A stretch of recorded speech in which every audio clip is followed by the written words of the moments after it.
Welcome to the Wheats on Your Mind podcast. My name is Aaron Harries. Wheats on Your Mind is brought to you by the Kansas Wheat Commission and Kansas Association of Wheat Growers. Our guest for this episode is Jill Zimmerman. Jill is the president of the Kansas Agriculture and Rural Leadership Program, better known as the KARL program. KARL is a nonprofit educational organization dedicated to developing leaders for agriculture, business, and rural communities.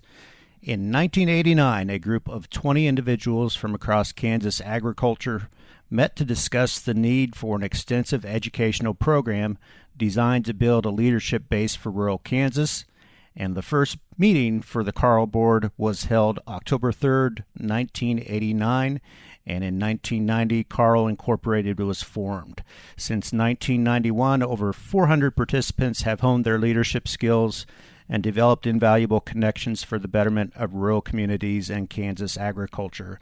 Jill, thanks for joining us. You're welcome. Thanks for the invitation. So for the benefit of listeners, give us a refresher on what the KARL program is all about. Well, you just told us what it's all about. Dig deeper for it. Absolutely. Well, thanks, Aaron. So, the KARL, it's an experiential experience that occurs for folks over the course of 2 years. Applicants make application to be a part of the program, and through those 52 days, we have experiences throughout the state of Kansas, Washington, D.C., Gettysburg, Pennsylvania, and then the capstone for the 2-year program is an international experience. For this current class, that will be in Spain. So really, Aaron, it's about taking a deeper immersion into better understanding ourselves, how we can do better in our communities, how can we do better for agriculture. And so it's really expanding upon what those forefathers thought back in the late 80s. The example I'd like to give about how successful the program has been is the organizations I work for, Kansas Wheat, has 2 boards, one for the Wheat Commission and one for the Association of Wheat Growers. And if I ask members of those boards to hold up their hands if they've graduated from the KARL program, almost half of them will raise their hands. So that speaks a lot for the success of the program. What do you see as the major successes of the program? You've been a participant and now a CEO. You know, Aaron, that's a tricky question, right? Like, how do you monitor, how do you gauge what success is? And I think sometimes that's tricky in the role that I sit in now, because sometimes you may not see immediately the success of a certain participant or when they reach their ahas. But an example of a success story that I like to share is, there was a member from class 14. We had in that class 2, I believe this is correct, 2 vocational ag instructors. And there was a community in Kansas that didn't have a VOAG program. And so long story short, there's now a vocational agriculture program in that community. And that really stems from their participation in the KARL program of why that came about. And so I think it's just the power of the network, right? I think our lives are meant and designed to be in person, right? And through these in-person experiences, you have this experiential experience and ideas are spawned and things happen. I think it's been important to you to really develop what we call the Fellows program. So as soon as you graduate from the KARL program, you become a fellow, and that is more about wearing that label or that cap about the KARL program. But why is it important to you to keep the alumni from the program involved? It's like a fraternity. It's like a sorority. It's like being a graduate of Kansas State University or Oklahoma State University, wherever you call that brotherhood or sisterhood occurs. And it's also like mentoring and pouring into a different generation of leaders that are going to have impact on the state of Kansas and beyond. Certainly, we like to focus a majority of our efforts within our borders, but we also recognize that if we can positively impact within the state, that it also impacts at a greater scale. And I really think that's as we project forward and we look into the future, I think that's where some of the greater successes can come from the program is connecting those over 450 fellows with current associates in the class and bridging the gaps between you were a class 11 and I was a class 5. And so how can we make that brotherhood or that sisterhood just more robust and have more in-person, more dialogue, more networking so that you can create more positive impact. Well, let's take a look at that 2-year curriculum and just start with year one. So you've got this group of how many in a class right now? 30. 30 people in a class. And they're from all walks of life, from rural America, rural Kansas, or the agriculture sector, and you're getting them together in one room. That's kind of the leaping off point. How do you get that group to become cohesive? It takes a lot of intentional effort, right, to bring a group of 30 people. And Aaron, I like to say that, honestly, it takes 2 years for that to come full circle.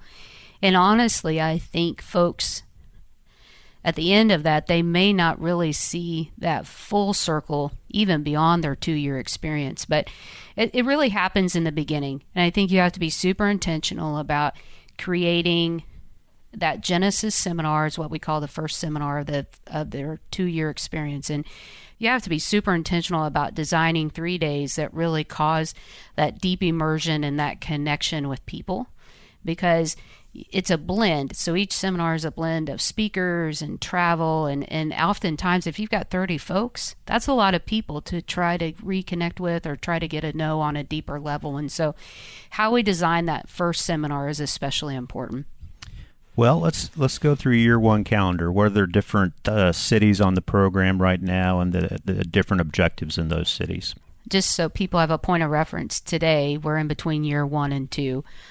So year 1 was just nearly a year ago today, close, and that was in Manhattan and Junction City, Rock Springs.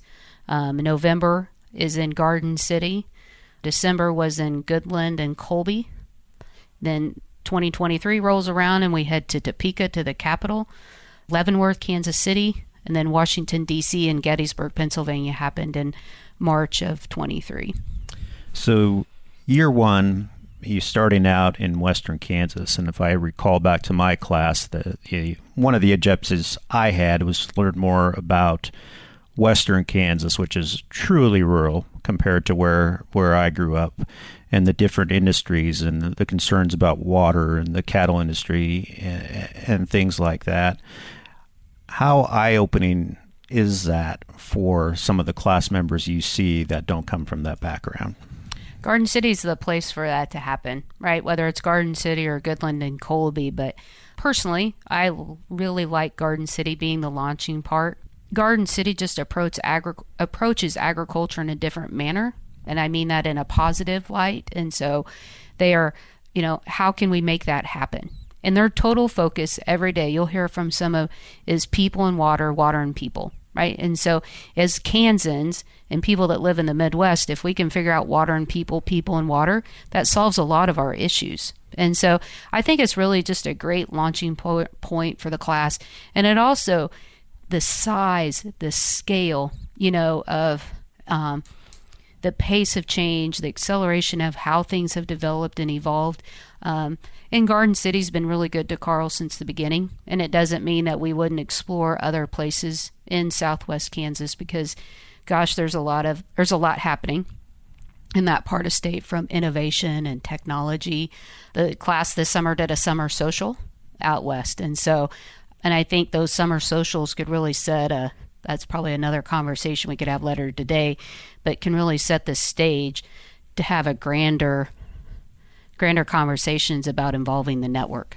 Yeah, I think there's a little bit of development, and it's got to be encouraging for you to see them to take that initiative to have their own summer social. But even the car rides for the class, we call it the KARL pool. When you have that time traveling from Manhattan to Garden City, you get to learn a lot about your fellow classmates. That's honestly maybe where some of the debriefing comes from, right? So right.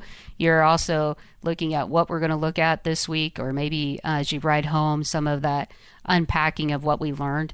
And with each class, Aaron, and I think you would probably relate to this from your experience, there's just a consistent desire to allow for that opportunity to dig deeper, to have a greater understanding of all of the issues. And there's never enough time in the seminar or to pack all of that in. True. I back to Garden City again. It really is a machine that makes Southwest Kansas run. You've got the dairies and the beef industry, the water issues, the labor issues, the speakers, the guests that you have in that part of the state at that session, is there anything they won't share with the group? They're pretty transparent about the realities of life, aren't they? They're really honest. They're super honest. And, at times, and I think that class is privileged to conversation with those leaders or those folks that have that technical expertise in that area, that probably everyday conversations with folks, if you were to drop in and on one of these folks, you wouldn't be able to have that conversation with people. And so I think most of those speakers are more real with the class than maybe they otherwise would be. Yeah. And the other realities of the state, especially the Southeast Kansas session, where you address some issues about the state in the past that aren't necessarily so positive with the mining, and then also, of course, visit to Leavenworth Prison, which is an entirely different thing. What kind of purpose does that serve, visiting a prison, do you think, to the class? Well, and I like to think about, we expose folks, associates in the class, to just things you otherwise wouldn't have an opportunity to see. And I think the prison is to understand the penal system, how it impacts rural Kansas, how it impacts the work that we do, how do you help folks transition back to our communities later. It really is and to have a greater understanding of that system, really, it makes us a complete Kansan, right? And so there's some business and industry, in particular in that Northeast Kansas area, that are really at the forefront of how do we assimilate these folks back into our communities. And they've actually made some workforce, so they're all honestly attacking some workforce development issues with people from the penal system. Right. And so they're getting a second chance at life. And, prison isn't meant to be a sentence for life. Well, it could be. For some. Yeah, depending on what you do. But if you do get released, right, how do we kind of assimilate them back into society? Yeah. So you end year one, as you mentioned, with the trip to Washington, D.C. and the Gettysburg experience. You're trying to squeeze a lot. It's got to be hard to plan that on exactly what you want to do in D.C. and still tie the Gettysburg experience in. So let's talk first about D.C. I would say this class, compared to the first 2 or 3 KARL classes, probably a lot of them have been to D.C. maybe once, maybe twice. So how do you find the range of run the gamut of things in D.C. to kind of cover all the bases for the different members of the class? And that's tricky. You're absolutely right. There's some folks that could give a tour of Washington, D.C. with their experience level, but with folks, that makes the overall experience better for the class. I think it deepens that experience of what happens in D.C. Kansas is blessed to have a lot of talent that call Kansas home, who also live in Washington, D.C. Right. And so those folks have made an investment in extending their learning, what they're working on from a policy perspective, to the class. And so we try to really break it up into policy, so having a greater understanding of policy, spending some time on the Hill, and then also spending time at the NGOs. Right. And certainly there's not enough time. Like you said, we pack a lot in that week. And honestly, I think as a curriculum committee, we're struggling with how do we find more time for that week.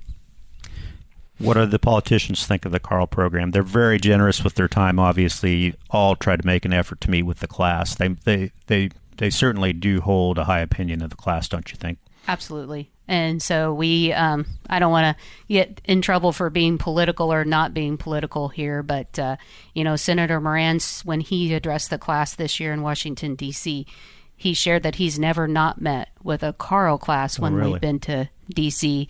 And then from the House side, we have tremendous support from the House side as well for the program.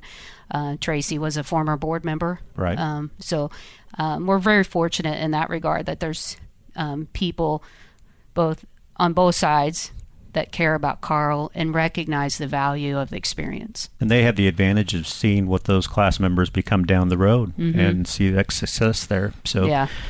The Gettysburg experience is something really special, I think. So tell us how that became to be and what that's all about. So I would agree with you that the Gettysburg experience is, and maybe even for some, Aaron, it's a highlight over the international travel. Wow. is it's kind of an emotional, you're kind of if you can imagine when March arrives, they've been meeting weekly. And so just the pace of KARL at that point is almost like a full-time, part-time job. And these folks are busy people. They've got lives. And so the Gettysburg Leadership Program came around through Doug Hoffbauer, Mark Winger, Farm Credit Associations of Kansas. Doug slid a piece of paper to me across at a board meeting one time in Lindsborg, and he's like, if we're going to Gettysburg, we need to do this. And so it was from that slide of that piece of paper that day that it came to be. There were some folks in the previous class who likened it to the best leadership experience that they'd ever had, from a deeper immersion into things. And these folks had been, they were at the upper end of their career, not the beginning of their career. And so I think that lends a lot. And I think the cool thing about Gettysburg is you spend time in the classroom and you understand like what the generals and what people were thinking about that day. And then you go back out to the little round top and you talk about what the strategy was that day and what the life lessons. So it's kind of like you get life lessons, you get a little bit of history, and you get to do that in one of the coolest battlefields in the United States. Yeah. So who teaches the leadership part of that?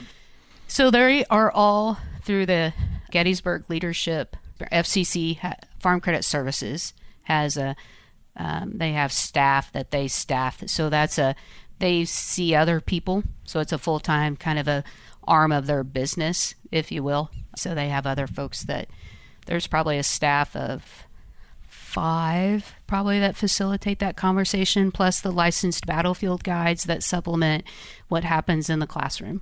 Well, great. I'm a little jealous that I haven't done that experience, but maybe someday I'll be able to visit that site. The culmination, of course, of the 2-year class is the international travel, the study. The KARL program's been all around the world. I don't know exactly how many countries, but Europe and I think almost every continent probably. The next group, or this current class, I should say, is going to Spain, and what a great choice for that class. And I know there's been a scouting trip to Spain. Without spoiling too much, what did you see, and what can the class expect from that trip? I think it'll be an exceptional experience. There's a former board member, who's been very helpful in planning probably half of the international travel. And this person's feedback is that this was one of the best ever. Great. Right. And so it's a different kind of agriculture than what we see here in the United States. But I think when we approach international travel, Aaron, I think it's technical. Like, how can we do learn from technical? How can we learn from their culture? How can we food kind of goes along with culture. And then, of course, you can't do anything without having a little bit of fun, sure. Right? But the technical aspect, and then, like, what can we bring home?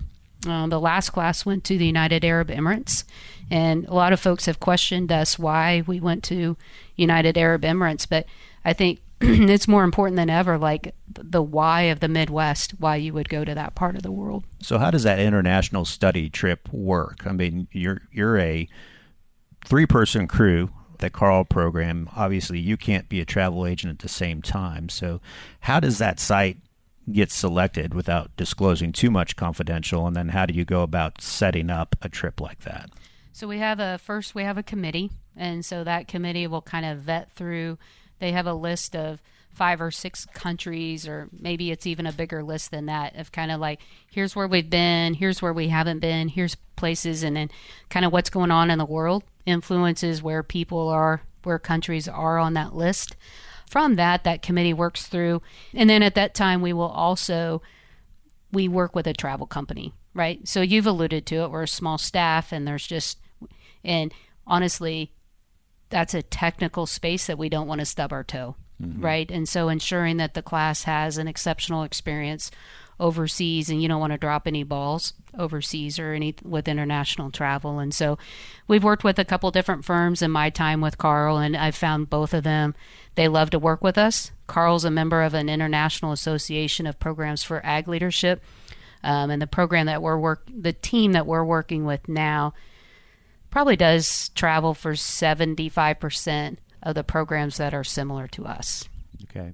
So that international program representing a lot of different states and countries puts you on the spot. Where you've seen the different state programs. Where do you rank Kansas? Easy question, softball. Oh, yeah. Well, I got a friend from Oklahoma sitting to my left. That gets me in trouble. Our producer, Dave, yeah. Yeah. So, I'd like to think that we do a good job with the work that we do, right? There's some programs that have been around a lot longer than we do. We're all similar in how we're put together from those early days of those Kellogg monies. But I think we do a good job with what we do, and I think we're competitive in terms of the experience. I imagine you learn from each other and interact with each other. We do. We'll head to Virginia. So each state, oftentimes, we have an annual meeting in October. Kansas hosted in 2018, I think. And so you go and you spend 3 days at our annual meeting, and that's where we've actually brought some ideas home from that meeting that have made a positive impact on the program. Mm-hmm. Let's talk a little bit more about the makeup of the class. I mean, the time is coming up to choose a new class, so we'll get into the details of that. But the class is pretty diversified. Give us an example of some of the walks of life that these class members come from. It's not just farmers. Actually, back in the beginning, in the 80s, or the early 90s, it was probably more higher percentage of full-time production agriculturists, where today, like you said, it's not, which I think is just representative of society over that time. The current class has a makeup of young, so they range in age from 25 to 55, maybe a little bit north of 55.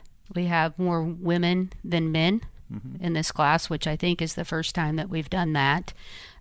And they come from all over Kansas, all corners. And I like to think that we have a great diversity of thought, right? So there's folks that work at Farm Bureau. There's folks that work in healthcare. We have a nurse in the class. KARL, Representative Mann, has a participant in the class. So there's really quite diverse economic development folks.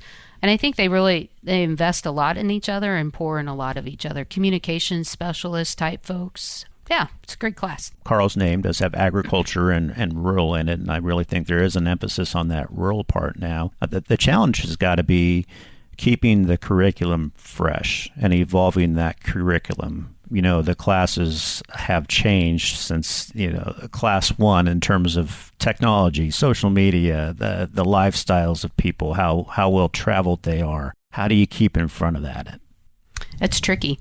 We have several committees on our board of directors, but the curriculum committee, I think, is one of our stronger committees. No disrespect to the committee that you serve on. Thank you. It really takes an army, right? And so what makes KARL better is the village of people that care about the work that we do, right? And so if it was fully dependent on me and my knowledge and what I know, we would fail every day. But the seminars are where the magic happens. And we really, for donor support and for people to want to apply and be a part of the next class, we really have to stay focused on the seminars and that experience that's provided at the seminars. Yeah. We've talked a little bit about impact. Put you on the spot. What was the impact to you when you graduated from the KARL program or through the entire process? So when I applied, Dana Woodbury and I were the youngest in our class. And she was then Dana Harding. And so I think the network of the people that I had met in the class at that time, it was really life-changing for me in terms of just setting me on and it's hard to quantify that, right? Like, how do you describe that? But, there's people that we are working with today through the KARL program that were a part of the experience that I had. And so, I think God has a bigger plan for each of us. And I really think what happened in my KARL experience and where I'm at today, it just set me on a trajectory in terms of meeting people, growing my network in the state of Kansas. It really began with my KARL experience all those many years ago. I agree with you completely. And I think what we probably need to do a better job is of asking if people are familiar with the KARL program and if they, in fact, might be a KARL graduate. You never know. There's a lot of graduates out there, or fellows, I should say, out there amongst the state. So time coming to choose a new class. Let's get into the nitty-gritty of that. What are the qualifications for applying, the expectations, and the cost? The cost is $5,000 a year. It's payable over 2 years. So you pay $2,500 the first year and $2,500 the second year. Applications open January 1st of 24, and they will close April 1 of 24. And so there's really, outside of kind of being within that age demographic, I think at the end of the day, as long as you care about Kansas, you care about trying to be a learner and be better at what you're doing, that I really think there's a spot for you and KARL. Right. And so, but you have to have demonstrated some type of service or willingness to give back. Or so it's, at the end of the day, it's not like, how does it fully benefit Jill? How does it fully benefit Aaron? But it's like, what are we going to do with that? Because people are making an investment in us. And so as such, we should return that investment back and make our world a better place. And some may say, that $5,000, how am I ever going to do that? But I think a lot of class members are pretty innovative about finding local business support and getting some financial support maybe from their employers. Probably more so than the cost that people talk about is time. But I think you're absolutely right, Aaron, in terms of cost. I think if people know that you're trying to better yourself, right? And so people are willing to make an investment in you. But I'm biased, but I think it's worth the investment of your money. Well, that $5,000 is certainly backed by a lot more money per class individual. I don't know what that dollar amount is, but most of the funding for this class is privately fundraised, right? Right. So that question you posed there, what is your response to people who say, I won't have the time to do this? You'll hear Jerry McReynolds tell the story about how he adjusted his cabbing schedule. Right. And so if people want to make that investment in themselves, I've never heard someone that's on the front side who has questioned regretted the commitment, because the network, the relationships that you get as a benefit, I think far outweigh that. And I think we're all those types of people that I don't have time to be gone today. I don't have time to be gone today. But I think at the end of the day, you do. Yeah. Right. And it just causes us, what's your busiest time before you go on vacation? Yeah. The days leading into your vacation, right? And so if you can be very intentional about your preparation, I think the benefits of that preparation to be gone far outweigh. A lot of times people just want to be asked. I'm willing to help, Aaron. If you're willing to go somewhere and better yourself, absolutely, I got your back. And there are no sessions in the summertime. So, we do kind of dance around that. People who might consider applying, just go visit the website, karlprogram.com. Absolutely. And honestly, if they share their email addresses with us now, then we don't overload their email boxes, but we do start to share information like you've been nominated. Here's where you go to receive information. And people can self-nominate too. They don't have to be nominated by someone, but if they'll share their contact information with us, we're happy to get in touch with them. Before we wrap up the discussion, I want to visit or circle back to the Fellows program, because you have done a lot and taken on a lot to further that and really expand on what's available to the Fellows. So tell us what that is. I mean, you've had these, what you classify as the big event, and then we'll talk about some of the other travel opportunities too. So the big event came around through conversations that we had with that IPAL group. And so the big event is what was for KARL in previous years was the announcement of one class and the graduation of another class. And so we bring those two events together into the big event. And honestly, it's a great networking event, right? And so what we've talked about earlier, we've got to continue to provide opportunities for us to come together and I think what's unique and cool about KARL, you're a Wheatie. I am, no doubt. I'm a Wheatie too. But anyway, it doesn't matter your background, whether you're wheat, corn, beans, livestock. It just brings back together a diversity of people that aren't specific to any one organization. And so economic development people. And so in 2022, I thought that was a really cool event, right? And it just had all of these people in the same room at the same time. And so I think that's one of the best opportunities available for KARL is to continue. We had the big gathering this summer. We had over 100 people there. Great. Yeah. And so in those types of deals, you try to mix a little fun, a little bit of engagement, and just so that people look forward to, I don't know who's going to be there, but there's probably somebody from the network that will be there. And so you just never know what will come from those conversations. Yeah. being a KARL Fellow is a lonely thing if you don't interact with other KARL Fellows. I strongly encourage it. So educational opportunities, network opportunities, and I'm really excited about KARL has started to do some domestic and international travel opportunities that are essentially agriculture, rural experiences designed specifically for the fellows, which serve as also a bit of a fundraiser for the KARL program. And they've got one scheduled for Brazil at the end of January this year into early February. Now, that program has sold out. It sold out rapidly, which is, I think, encouraging. 2 weeks, 14 days overseas travel. But tell us about why you're doing that, what that kind of looks like, and then there is another opportunity for people maybe to get a chance to go on that trip. I think anytime that we can offer travel opportunities, I think it's a win-win for Kansas. It's a win-win for those involved in agriculture. You come together with you share a common vision of making where we come from better. And I think when we go and Aaron, you and I have been to Cuba. We've been to, we've done advanced tours to Spain. We've done, like you mentioned, domestic. But you go and you learn about other cultures. You bring things back that maybe you didn't know before. An example I like to talk about is Dubai. They import 80% of their food into Dubai. That's staggering. So if we don't think about what happens in the middle of the United States matters, it does very much so matter. And so I think until just having a broader perspective of that, and so the greatest opportunity for learning often happens on international travel or learning about spaces outside of ourselves. And I just think it makes us better people when we come home, and we have greater awareness and also maybe a greater appreciation for what's going on in where we call home. And I think it's more special when you're traveling with your KARL Fellows to really engage with those experiences and share what you learned. So, as I mentioned, that tour is full, but as a fundraiser, you're doing a raffle for a spot on that trip. Tell us more about that. Yeah, so we're excited. This is the third year for kind of a benefit raffle, and it's $100 a ticket.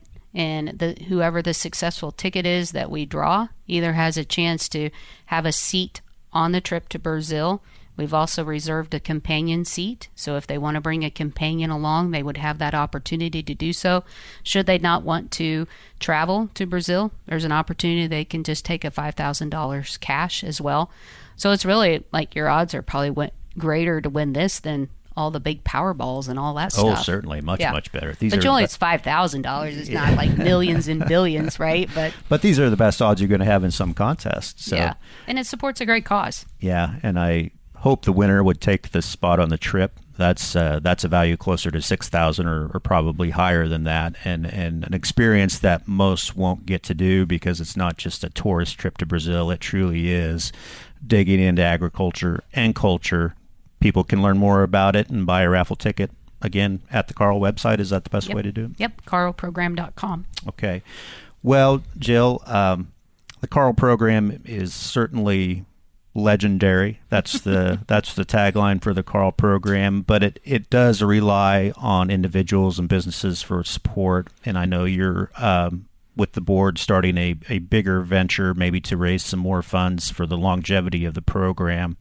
Any final words for people who might consider supporting the program and how they can get in touch with you? Yeah, just reach out to us at the KARL@ksu.edu is a great way to connect with us. And, we've talked about the village earlier today, Aaron, and it takes a village of people that care. Right. So any worthwhile project that you've been involved in or I've been involved in, it takes an army of people that care. There's many ways that you can support the KARL program through your times, talents, and treasures. And certainly it takes a lot of treasures, for us to be able to grow the experience. But the board is super committed right now to elevating the experience for the program. And I think it's the best way to honor, those 20 individuals that came together in the late 80s to where the program spawned from. I think that's why we were called here today to do those things, is to make this program a better program. Be remiss in not mentioning one of the individuals who was the charge behind this program, your friend and mine, the late Dr. Barry Flinchbaugh. I think you would be proud of what the program was become. But, in your discussions with him, why did he think KARL was important? Barry was all about people, right? He loved students. He loved learning. He loved the fellows that, went to Washington, D.C. to make things better.